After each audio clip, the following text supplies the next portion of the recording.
All right, David, thank you. A pending vote in the U.S. House tonight is expected to be the first step toward protecting in federal statute the right of same-sex couples to be legally married in any state in the country. News 9's Alex Cameron has the story from our Washington bureau.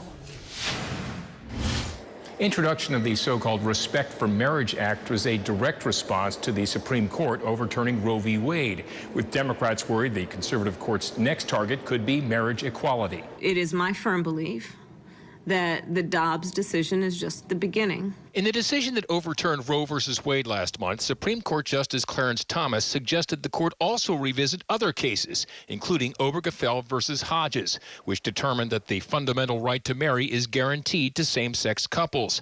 The Respect for Marriage Act would codify that decision. It simply says each state will recognize the other state's marriages and not deny a person the right to marry based on race, gender, sexual orientation. Republicans, however, see it very differently. This bill is simply the latest installment of the Democrats' campaign to delegitimize and attempt to intimidate the United States Supreme Court. Well, it's not going to do anything that changes anything. What it would do in codifying Obergefell is prevent the high court from potentially throwing the issue back to the states to decide, which Republicans in general say they oppose. I am always about the states having the power that they deserve. I think that the American people who are closest to the issue in every state should be able to make those determinations. And Justice Thomas also suggested the court revisit Griswold versus Connecticut. That's the case that guaranteed access to contraception, and that's why Democratic leaders are planning to bring to the floor later this week the Right to Contraception Act.